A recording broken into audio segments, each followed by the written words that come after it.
Everybody, welcome back to Video Game Esoterica, our continuing series, Unported Playlist, where we take a look at some of my favorite unported arcade games of all times. Today we're taking a look at Blood Brothers, released in 1990 by the TAD Corporation, and that's a name that you don't hear that often mentioned in arcade games. Before we get too far involved, if you could do me a huge favor, go down below, hit like and subscribe, ring that notification bell, definitely helps us out. If you feel so inclined, we have a Patreon link down there as well if you want to support the channel. But Blood Brothers, as you can clearly tell, has the same kind of vibe as Sunset Riders by Konami. You're running left, you're running right, and when you stop, you have your gun reticle, and you can move it up, down, left, and right to be able to attack enemies in the background. And the game is quite simple at face value. Each stage, nothing moves except the enemy sprites coming towards you, and you can destroy some buildings. But what I love so much about this game is, once it actually gets going, this has the same intensity as like a bullet hell shmup. When you're diving around, missing bullets, and shooting your enemies, and it's all clicking for you, it has a flow and kind of a zone to the game where it just absolutely becomes addicting, and you want to see how well you can do in an individual stage. Now, I will say off the top, this game's definitely old and it has some antiquated themes in it. There's definitely some Native American depictions that, are of their time and place, and they're not terrible, but just a heads up. And I love the fact that if you shoot the pigs, you get different power-ups, and you have all these sticks of dynamite that don't clear the entire screen, but they're going to be useful if you get yourself in a little bit of a pinch. You can throw a couple sticks of dynamite out, and you're able to destroy some enemies. But you even get these giant zeppelins in the background. And how you clear a stage is you have a foe meter, and once you've destroyed enough of the buildings or enough of your enemies, you're going to be able to move on. And you get those biplanes coming in there, and you'll say I took a death. But as long as you're diving through a bullet, you're going to be safe. But when the screen starts filling up with bullets, you really need to time your dives to make sure there's enough space between one bullet to the other. But there is some, complexity to this game. If you shoot the bridge out like you saw I did with the top there, the enemies aren't going to be able to run across anymore. You're cutting off one of their paths and making the stage, I don't want to say easier, but different. If you're having issues with the middle and you break that bridge, now you're just dealing with things on the left and right hand side. So there is a lot of strategy to this game. And even though I've never seen it speedrun before, I think it would be a really good exhibition to show just how complicated a game can be and just how challenging it can become when you get good at it. And you'll see here that I powered up to an automatic rifle, and you do get different power-ups throughout the game. You'll get a shotgun, you'll get that rifle, but even your initial pistol here, it's got unlimited ammo, and it still feels strong enough to be able to beat the entire game with it, which I do appreciate. It's not like a shmup where if you lose your power-ups, you may as well just restart the game or the level because you're never going to be able to clear it with the gun that you currently have, and I do appreciate something like that. Now that we're moving on to stage 2, the game is going to start getting much more difficult, and this is the type of game that is deceptively easy when you start, but as you get towards the later levels, it becomes incredibly hard. But this is also the type of game where if you continue to play it, you would get better and better at it, to the point where you could probably clear this on 1 credit once you learn the patterns, because it is very predictable. All the enemies have a certain way of throwing projectiles or bullets at you, and as long as you can manage your screen, you're going to be basically invincible.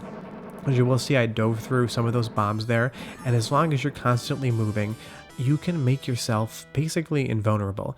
And I love after the end of each stage, your character kind of does that classic Looney Tunes climbing up the walls. It has a certain, sense of humor to it. It's not playing itself so serious. But as you'll see here, diving through some more bullets, I love the zeppelins in the background. I love the biplanes that come towards you. It definitely has that Wild West theme, and that's a genre that we used to get a lot of games out of, in arcade games and even console games, but not so much now, and it's something that I wish we did get some more of. Now, soundtrack-wise, I hope you like one track because that's how you're getting throughout the entire game.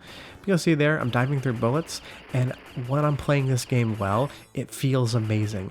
It has that bullet hell vibe, except it's not a shmup. It's more of a run and gun action game. What I want you to do is watch this next stage from start to finish. Enjoy it. I'll be back in a minute. We'll talk more about Blood Brothers.